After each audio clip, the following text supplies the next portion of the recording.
The stars looked cold and distant from the bridge of the USS Defiant. Captain Alice Bennett stood with her hands clasped behind her back, watching the endless void. She had been in space for 15 years, but she never got used to how quiet it was out here.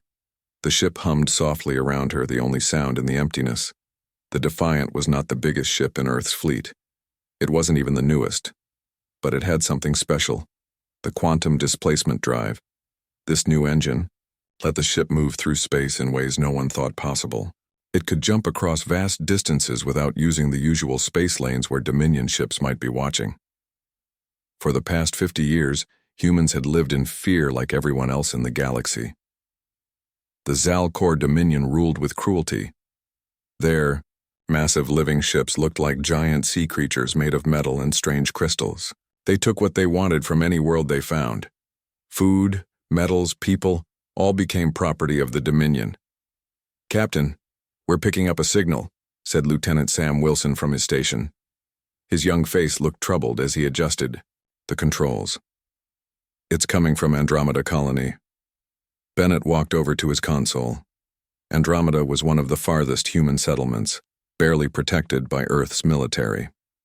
"Put it through," she ordered.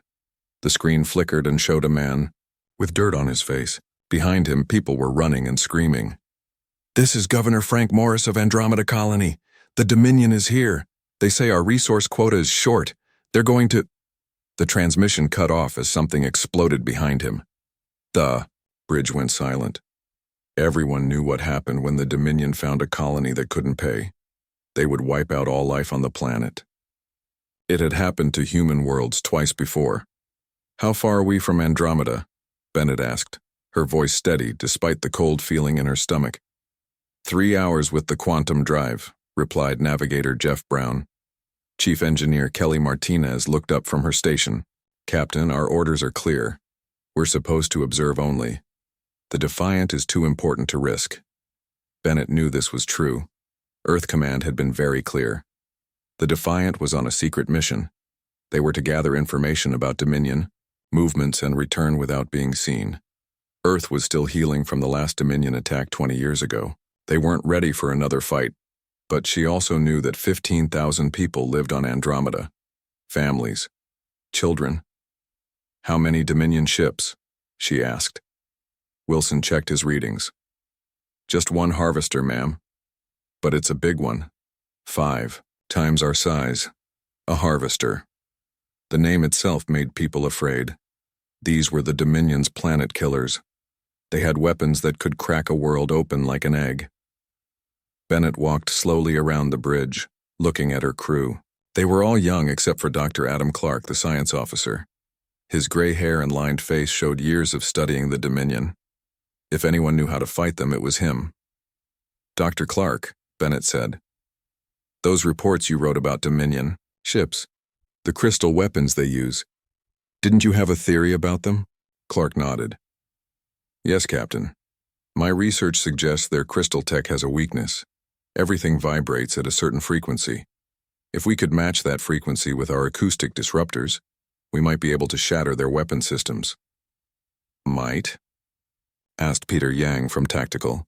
"That's not very reassuring." "It's never been tested," Clark admitted. "No one's been crazy enough to try."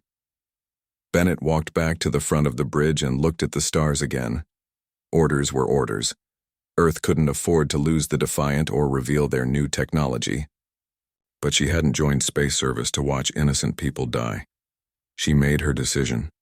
"Plot a course for Andromeda Colony," she told Brown. "Maximum speed." Martinez stood up. "Captain, with all due respect, this is against direct orders." Bennett faced her crew. "I know. Anyone who objects can note it in the log, but those are our people out there and they need help." No one spoke. Then Wilson said, "Course plotted, Captain. Ready when you are." Bennett nodded. "Engage quantum drive." The stars stretched and blurred as the Defiant leapt through space. For 3 hours, the crew prepared for battle. They had never fought a Dominion ship before. No one had ever beaten one in a fair fight. When they arrived at Andromeda, the sight was terrifying. The harvester hung over the small colony like a massive dark cloud. It was shaped like a giant manta ray with crystal spines glowing along its back. It was already firing its first shots at the planet. "Get us in close," Bennett ordered. "Behind and below. Let's try to surprise them." The Defiant moved silently through space, using its small size to approach the massive harvester without being noticed. On the colony below, fires had started in some of the outer buildings. "Ready acoustic disruptors," Bennett said. "Target their main crystal array." Yang's fingers moved quickly over the weapons console. "Disruptors ready, Captain." "Communications." Bennett turned to Officer Natalie Rivera. "Prepare to broadcast to the colony. Tell them to get to the emergency shelters for evacuation." Rivera nodded. "Ready, Captain." Bennett took a deep breath. This moment would either save Andromeda or doom both the colony and her ship. "Fire disruptors." The Defiant fired invisible waves of sound, precisely tuned to match the frequency of the Dominion's crystals. For a moment nothing happened. Then the huge crystals on the harvester began to glow brighter. They vibrated visibly, even from a distance. "It's working," Clark said, excitement in his voice. Suddenly, a large crack appeared in the main crystal, then another. The harvester seemed to shudder in space. "Open communications to the colony," Bennett ordered. Rivera pressed her console. "Channel open. Attention, Andromeda colony. This is Captain Alice Bennett of the USS Defiant. We're engaging the Dominion vessel. Get to your emergency shelters now. Prepare for evacuation." On the view screen, the harvester was turning, trying to find its attacker. One of its weapon crystals exploded in a shower of light. "They've spotted us," Wilson warned. "They're charging. Weapons." Bennett gripped the arms of her chair. "Evasive maneuvers. Keep firing the disruptors." The battle for Andromeda had begun, and with it, a new chapter in the galaxy's history. The Defiant shook as the harvester's remaining weapons fired. Captain Bennett held onto her chair as the lights flickered. "Shields at 60%, Lieutenant Yang called out. His fingers moved quickly over the controls, adjusting power to protect the ship's weakest areas. The harvester was turning, trying to bring its main weapons to bear on the small human ship. But the damage from the acoustic disruptors had slowed it down. Cracks spread across its crystal weapons like spiderwebs on glass. "Keep firing," Bennett ordered. "Target the same spot." Dr. Clark watched the readings on his screen with wide eyes. "It's working better than I expected. The resonance is creating a cascade effect." On the main screen, they could see the colony. Below, fires burned in several buildings, but most of the colony was still intact. The harvester had only started its attack when the Defiant arrived. "Captain," Rivera said from communications, "I'm getting responses from the colony. They're moving to the emergency shelters, but they don't have enough ships to evacuate everyone." Bennett nodded. That was the problem with outer colonies. Earth couldn't spare many transport ships for them. "Tell them we'll cover their evacuation. Any ship that can fly should take as many people as possible." The Defiant shuddered again as another blast hit them. This time, several consoles exploded in showers of sparks. A crew member cried out in pain. "Shields at 40%, Yang reported. His face was tight with worry. "They're adapting to our attack. The crystal regeneration is accelerating." Bennett had heard about this. The Dominion ships could heal themselves. It was one of the things that made them so hard to fight. No one had ever destroyed a harvester before. "Dr. Clark," she said, "can we adjust the frequency? Find a new resonance. Point?" Clark's fingers flew over his console. "I'm trying, Captain, but we need to get closer. The effect weakens with distance." Bennett looked at Navigator Brown. "Take us in closer. Keep us moving so we're harder to hit." The Defiant swooped toward the massive harvester. From this close, they could see the weird mix of metal and organic material that made up its hull. It looked almost alive, with parts that pulsed like a heartbeat. "New frequency locked in," Clark said. "Firing now." The disruptors fired again, this time hitting a different spot on the harvester. The effect was immediate. A large section of crystal weapons shattered completely, sending glittering pieces floating through space. The bridge crew cheered, but their victory was short-lived. The Harvester released dozens of smaller ships from its underside. They looked like metal insects with sharp points and glowing weapons. Fighter drones incoming, Wilson warned. At least 50 of them. Bennett's mind raced. The Defiant wasn't built to fight small, fast targets. Its weapons were designed for larger ships. Tactical, switch to point defense, keep them off us. Engineering, we need more power to the shields. Chief Engineer Martinez's voice came through the comm system, strained by the sound of alarms in the background. We're giving you everything we've got, Captain, but we took damage to the drive system. Quantum displacement is offline. Bennett felt cold at those words. Without the quantum drive, they couldn't make a quick escape if things went badly. They were committed now. Status of the colony evacuation? She asked Rivera. First transports are launching now, Rivera replied. But they'll be easy targets for those fighter drones. Bennett made another quick decision. Tactical, prioritize protecting those transports. Put everything we have between them and the Dominion fighters. Yang looked up, surprised. Captain, that will leave us exposed. I know, Bennett said quietly. Do it anyway. The Defiant moved to position itself between the rising colony ships and the swarm of fighter drones. Its point defense weapons fired rapidly, destroying several drones. But there were too many. The ship rocked as hits struck from multiple directions, shields at 20%, Yang reported. Hull breaches on decks 3 and 4. Martinez called from engineering again. We've sealed off the damaged sections, but we're losing power. I don't know how much longer we can hold together. On the view screen, Bennett could see the colony, ships rising higher, getting closer to safety. Just a few more minutes and they could reach the jump point. Keep firing, she ordered. Hold position. The Defiant shuddered again as more hits landed. A support beam fell from the ceiling, barely missing Brown at navigation. Smoke filled parts of the bridge. Shields failing, Yang said, his voice steady despite the chaos. 10%, 5%. Bennett watched as the last colony ship cleared the atmosphere. They were almost safe. But the main Harvester was moving again, turning its remaining weapons toward the escaping transports. Dr. Clark, Bennett said, what would happen if we overloaded the acoustic disruptors? Maximum power focused on the Harvester's main crystal array? Clark looked at her with understanding in his eyes. It might cause a complete cascade failure in their systems. But at this range, with our shields so weak, the feedback could severely damage the Defiant. Bennett nodded. It was a desperate move, but they were out of options. Do it, Captain, Wilson said. The colony ships have reached the jump point. They're safe. A small smile touched Bennett's lips. At least they had accomplished that much. All hands brace for impact.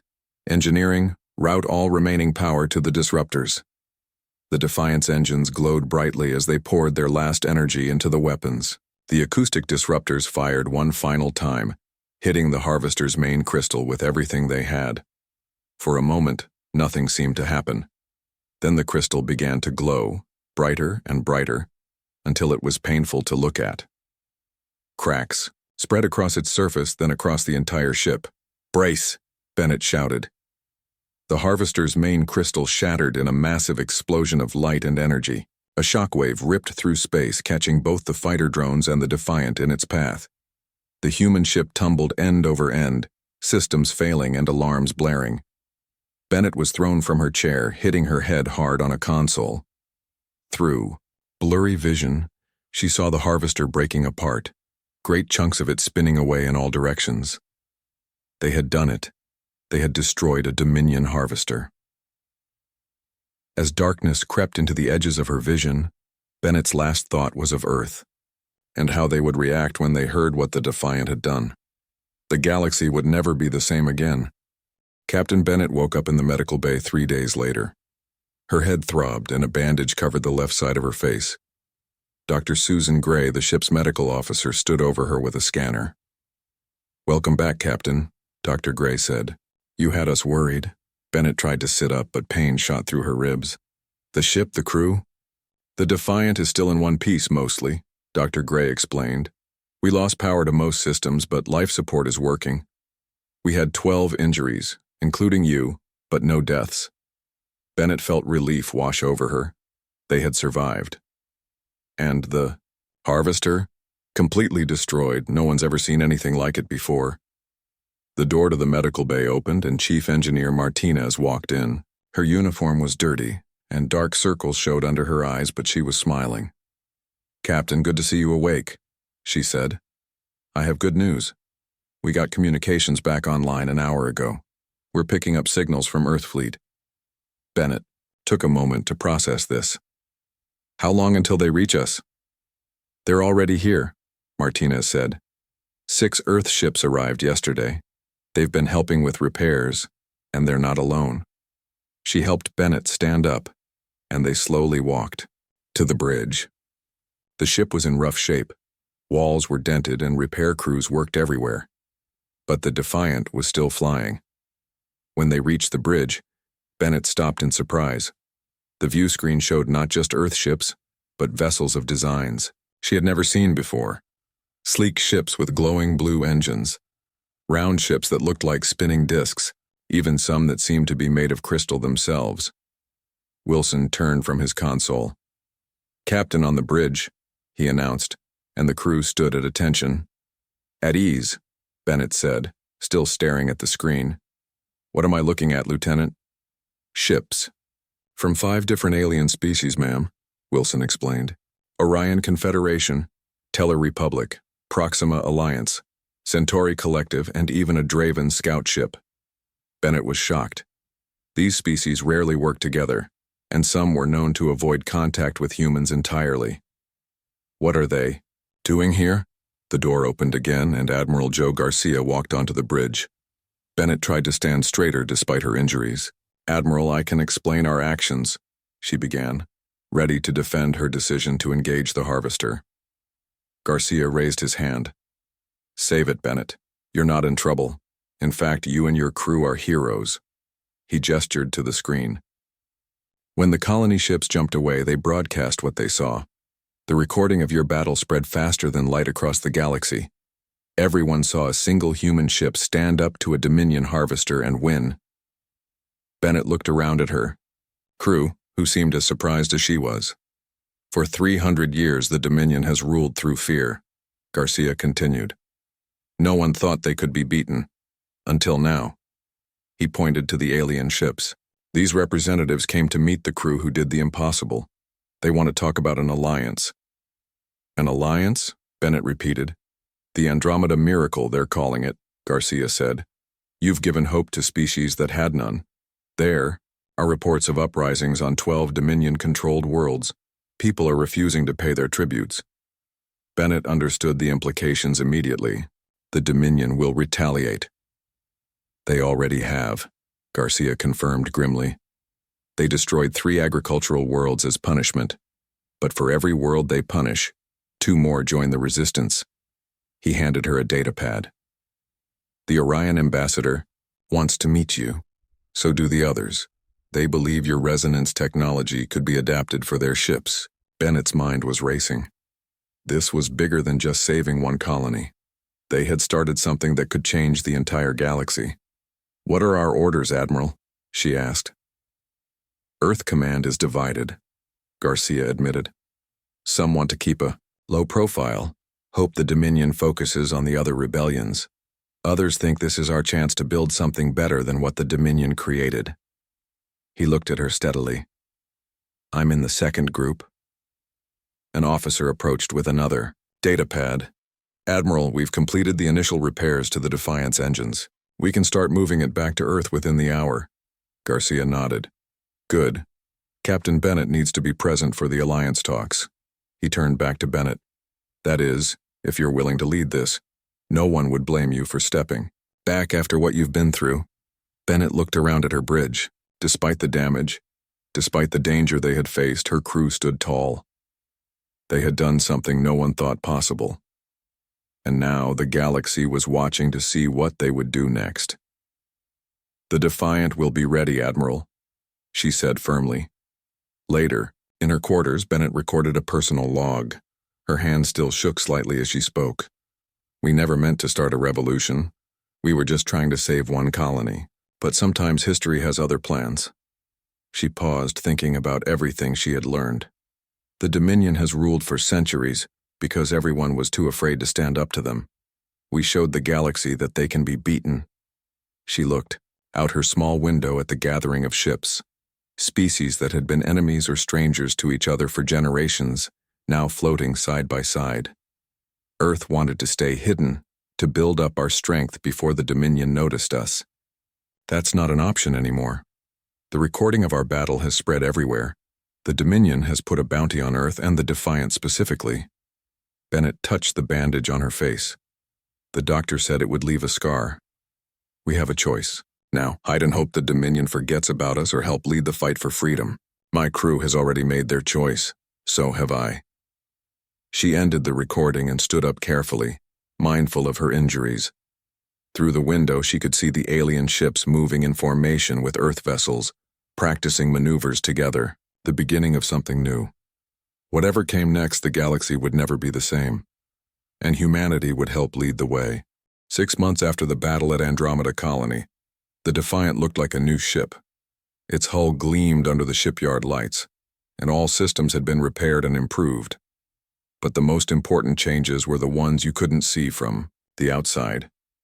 Captain Bennett stood in engineering with Chief Martinez, inspecting the upgraded resonance disruptors.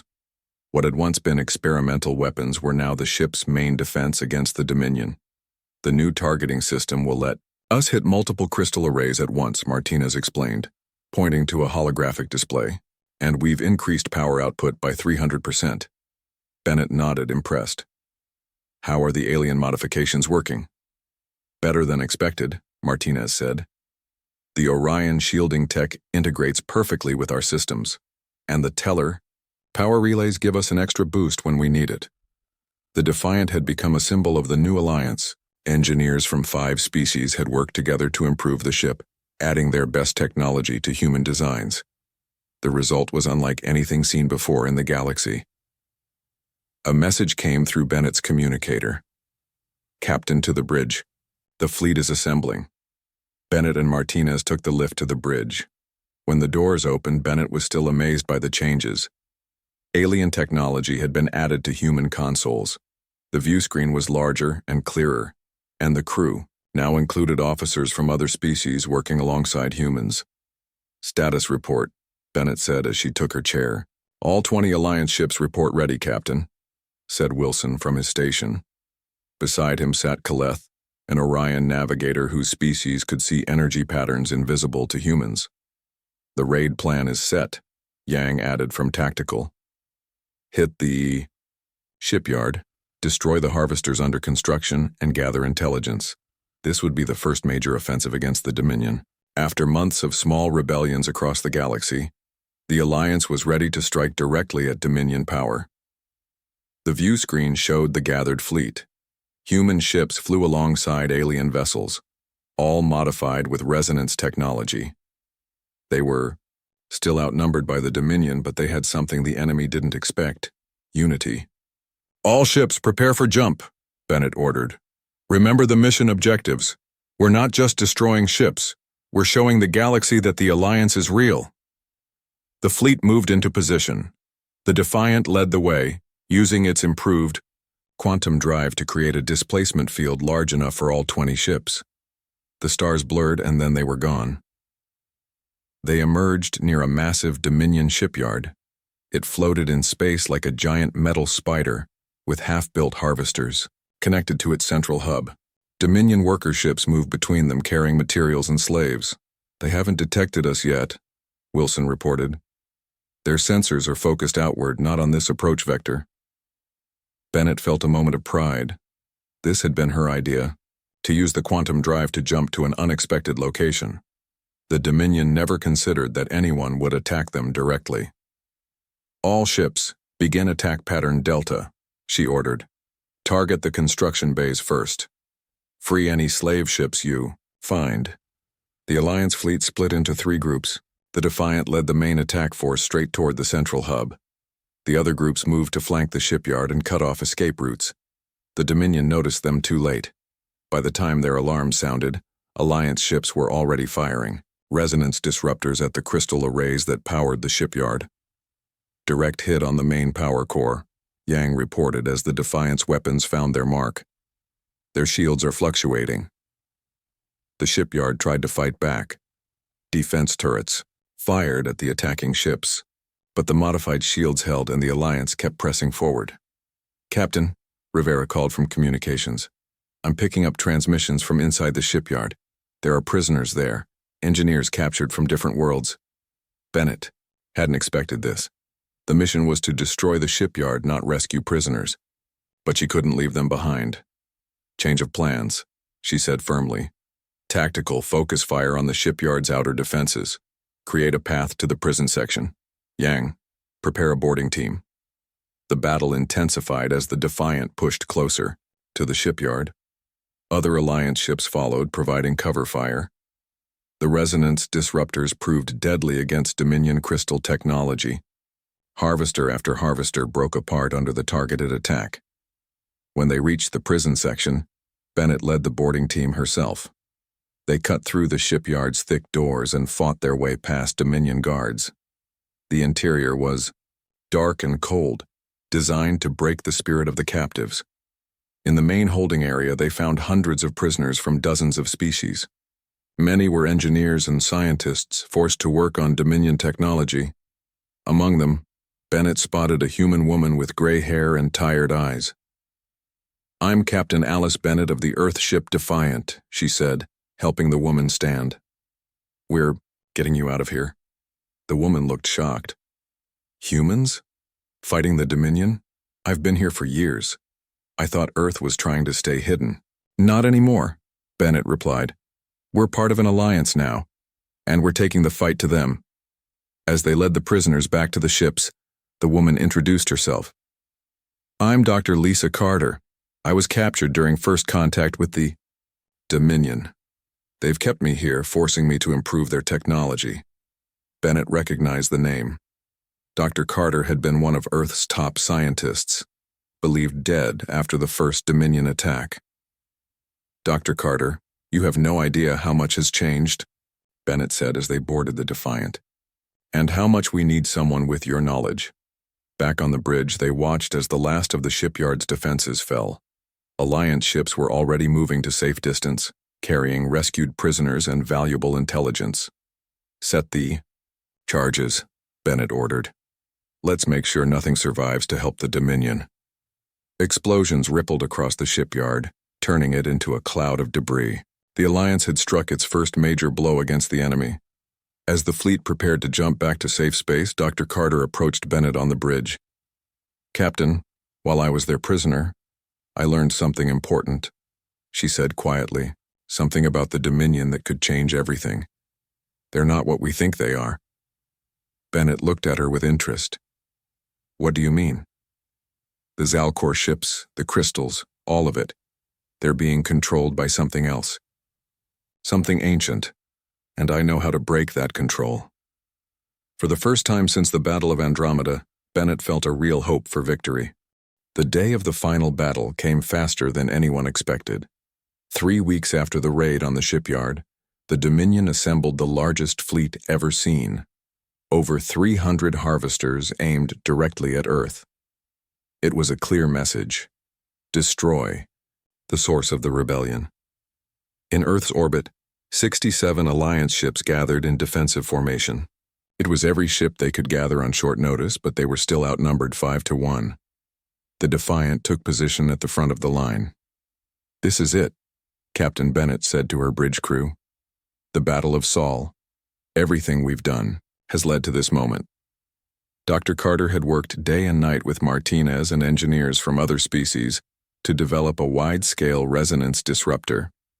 Unlike the weapons they had used before, this one was designed to target the control frequency that linked all Dominion ships to their central intelligence. "The disruptor is ready," Martinez reported from engineering, "but we need to get close to their command ship to broadcast it effectively." Bennett studied the tactical display. The Dominion fleet was approaching in waves, their biomechanical ships moving with perfect coordination. At the center was a massive harvester 3 times larger than any they had seen before, the command ship. All Alliance ships, this is Captain Bennett, she broadcast to the fleet. Remember the plan? We need to hold them off long enough to get the Defiant in range of the command ship. The Orion captain responded first. The Starspear will clear your path, Defiant. Then the Teller commander. The Republic stands with Earth. One by one, the Alliance captains confirmed their roles. Species that had never fought together before were now united by a common enemy and a common hope. The first wave of Dominion ships entered weapons range. Alliance ships opened fire, targeting the crystal arrays with resonance disruptors. Some harvesters shattered immediately, their weakened crystals breaking apart. But there were too many. They're jamming our targeting systems, Yang reported, as hits rocked the Defiant. Switching to manual targeting, the battle became chaos. Ships fired from all directions. The Dominion forces pushed forward relentlessly, caring nothing for their losses. For every harvester destroyed, 2 more took its place. After an hour of fighting, the Alliance had lost 23 ships. The Earth defense grid was failing, and the Defiant itself had taken heavy damage. Hull breach on Deck 5, Wilson called. Out. Emergency force fields holding, but just barely. Bennett knew they couldn't win through conventional fighting. Their only hope was Dr. Carter's disruptor. But to use it, they needed to get much closer to the Dominion command ship. All power to engines, Bennett ordered. Plot a course directly, through their center mass. Martinez looked up from her console in shock. Captain, the shields won't hold if we try to punch through their formation. I know, Bennett said quietly. But we're out of options. If we don't use the disruptor, Earth falls today. The bridge grew silent as everyone understood what she was asking. It might be a one-way trip. I'm with you, Captain, Wilson said first. One by one, the others nodded. Even Kaleth, the Orion navigator, bowed his head in agreement. For the Alliance, Bennett opened a channel to the fleet. All ships, this is the Defiant. We're making our run to the command ship. Concentrate your fire to clear us a path, though. Alliance ships responded immediately, focusing their attacks to create a corridor through the Dominion fleet. The Defiant's engines glowed bright as they pushed to maximum speed. Brace for impact, Bennett warned as they crashed through the first line of harvesters. The ship shuddered violently. Consoles exploded and crew members were thrown from their stations. But the Defiant kept moving, pushing deeper into the enemy formation. Shields failing, Yang reported, his face streaked with blood from a cut on his forehead. Weapons are offline. We don't need weapons, Bennett replied, holding onto her chair as the ship rocked again. Just get us in range of the command ship. Through the damaged view screen, they could see the massive Dominion vessel growing larger. Its crystal weapons charged, preparing to destroy the tiny human ship that had dared to challenge it. We're in range, Martinez called from engineering. Her voice, barely audible through the failing comm system. Activating the disruptor now. Dr. Carter worked beside her, making final adjustments to the frequency. Broadcasting on all Dominion channels, she confirmed. The signal is going out. For a moment, nothing happened. The Dominion ships continued their attack, pounding the Alliance fleet and the Defiant. Bennett wondered if they had failed, if all their efforts had been for nothing. Then something changed. The nearest harvester stopped firing. Its crystal weapons dimmed and it began to drift aimlessly. Then another harvester did the same. And another. It's working, Wilson whispered, watching the sensors. The command signals are being disrupted. Across the battlefield, Dominion ships went dormant one by one. Without the controlling intelligence guiding them, the biomechanical vessels became inert, like puppets with cut strings. The command ship itself fought longer than the others, its systems trying to adapt. But even it eventually succumbed, its massive crystal array going dark as the disruptor severed its connection. All Dominion ships have ceased fire, Yang reported, his voice filled with disbelief. They're just floating. Bennett looked at the tactical display, hardly daring to believe it. The greatest fleet the Dominion had ever assembled was now helpless, and reports were coming in from across the galaxy. On hundreds of subjugated worlds, The local Dominion ships had also gone dormant. 3 weeks later, Captain Bennett stood before the newly formed Galactic Council. Representatives from over 50 species gathered to discuss the future now that the Dominion had fallen. The liberation of our galaxy came not from superior firepower, but from cooperation, Bennett told the assembly. Humanity didn't free the stars alone. We simply refused to accept that tyranny was inevitable. That refusal gave others hope, and hope proved stronger than fear. The Defiant was being rebuilt again, this time as the flagship of the new Alliance fleet. There were still challenges ahead. Dr. Carter believed the intelligence that had controlled the Dominion was not destroyed, only disconnected. Understanding and dismantling the fallen empire would take years. But for the first time in centuries, the galaxy was free. Ships traveled without fear. Planets governed themselves. Species that had been enemies now worked together. On the Defiant's observation deck, Bennett found Wilson looking at the stars. "What do you think we'll find out there now?" he asked. Bennett smiled. "Something better than fear. A galaxy ready to build rather than destroy." She looked out at the endless possibilities before them, and humanity will help lead the way.